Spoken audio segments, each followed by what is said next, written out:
हिकिड़ी फ़ाइली ॿी इनफ़ियाली, जंहिंमें ॿ उहिदा था, हिकिड़ो नबी ॿियो सिद्दीक़। नबीअ में ॿी हुई अमली कुवत जेका संदसि इल्म जो फर हुई, उहा बि एॾी वॾी ताक़त आहे। हुनजी इल्मी कुवत जो फैज़ जंहिं शख़्स ते पवे थो, उहो नबीअ जे ॿुधायल हुकुमनि ते जान ऐं माल फिदा करण लाइ निकिरी थो पवे।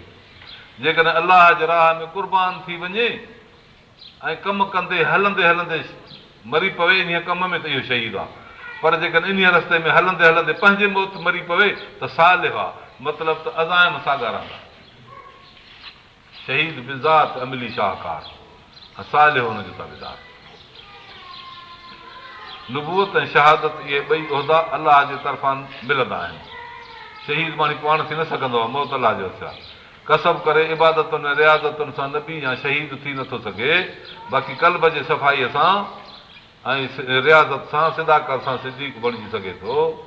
ऐं पंहिंजे अज़ाइम खे मज़बूत कंदे कंदे दीन जे मथां जे मरी पियो त शहीद आहे, जे न त सालिह थो थी सघे थो।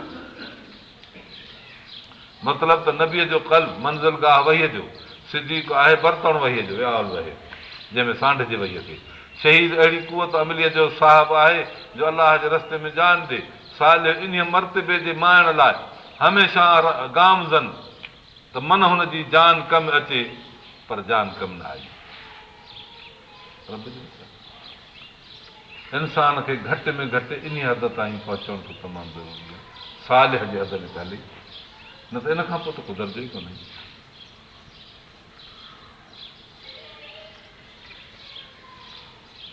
कुन आलिमन औ मुतअल्लिमन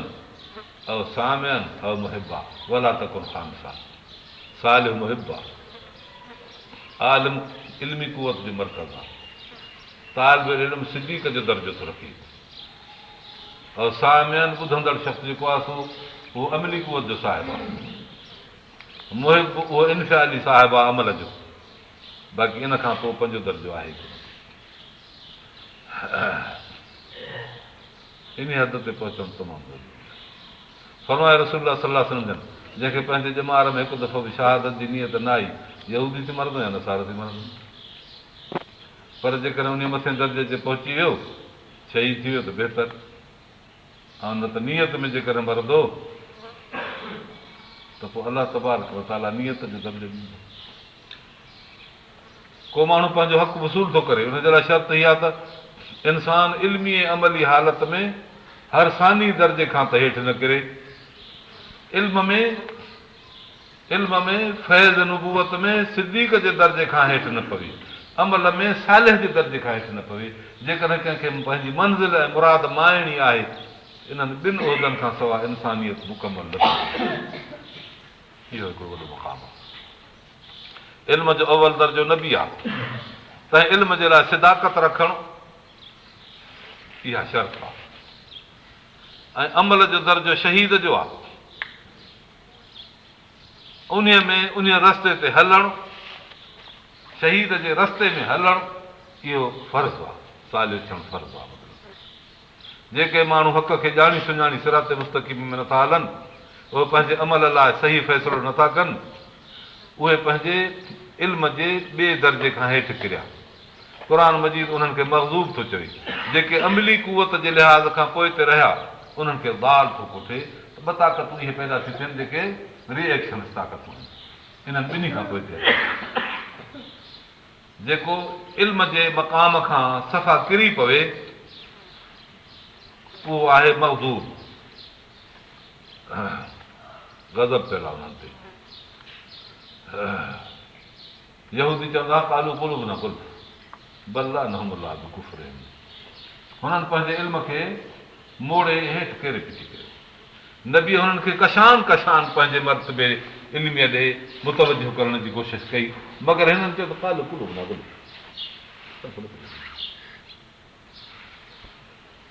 तंहिं करे इहे मग़ज़ूब थी पिया।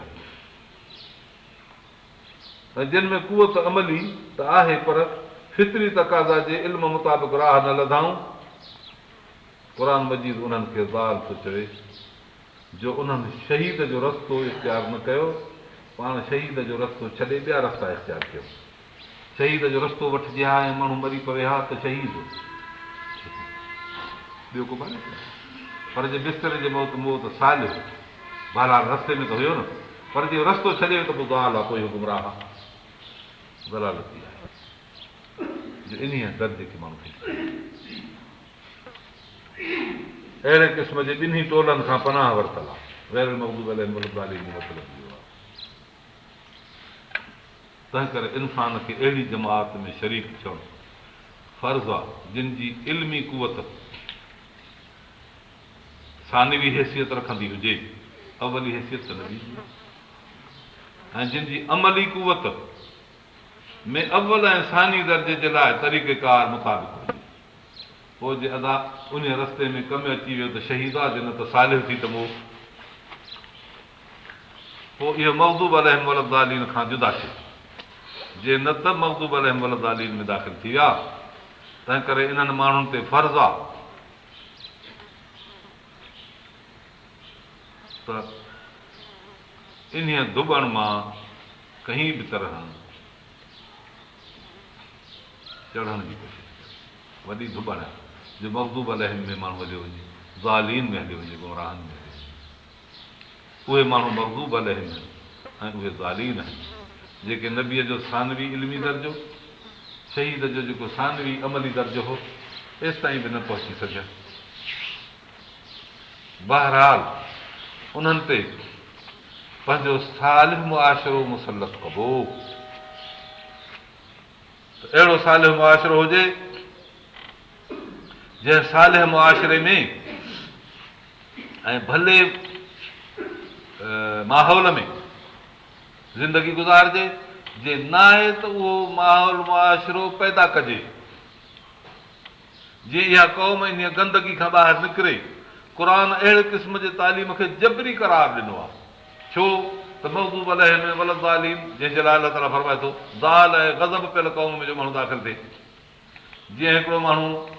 कंहिं कुतर जे मशीन में कटिजी वञे जेकॾहिं न छिके झलिजेसि त या हिकु बाहि जे अंदरि सड़ी वञे जेकॾहिं हुनखे न झलिजे हेॾे ओर ते त इहो केॾो न ज़ुल्म आहे इंसानियत ते कहिड़ो न इहो कठोर दिलि इंसान चइबो जो इंसानियत सड़ंदी मरंदी ॻरंदी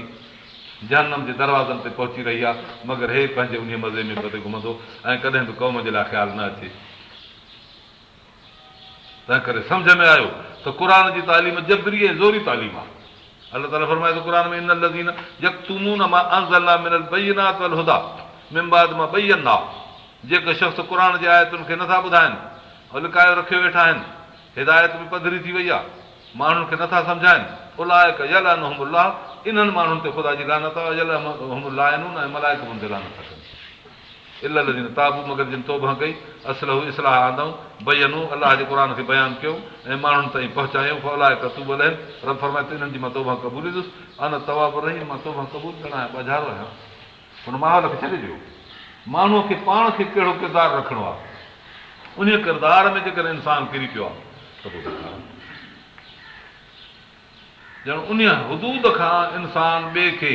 छिके कढे जेसि ताईं ताक़त अथसि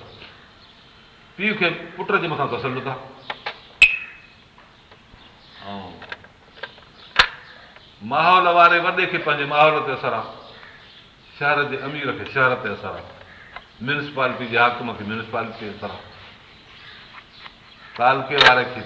तालके ते असरु ज़िले वारे खे केतिरनि तालकनि ते ताक़त आहे सूबे वारे खे पंहिंजे सूबे ते असरु आहे बादशाह खे पंहिंजे मुल्क ते असरु आहे जेकॾहिं हिन पंहिंजी क़ौम खे इन दुबण खां न चाढ़ियो जो इल्मी कुवत में अंबिया जे तरफ़ अमली कुवत में शहीद जे तरफ़ उन्हनि खे सिफ़ में न पहुचाई हेॾे पोइ ते छॾे बेपरवाह थी बणिजी वेही रहियो अलाह त फरमाए त इन्हनि ते ख़ुदा जी लानत आहे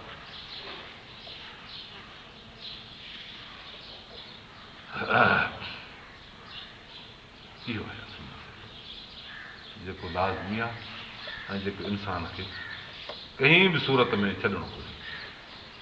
अलाह तबारक व तआला तौफ़ीक़ अता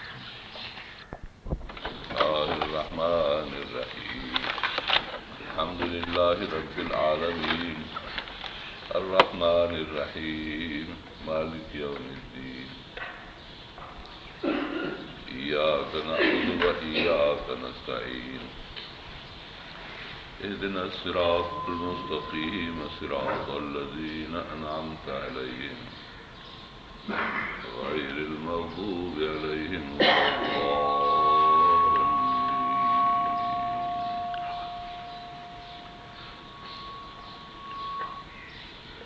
فاتحة सूरत उनजे मुतालिक़ रब तबारक व तआला क़ुरान करीम जी तालीम खे इंसान ज़ात लाइ तमामु ज़रूरी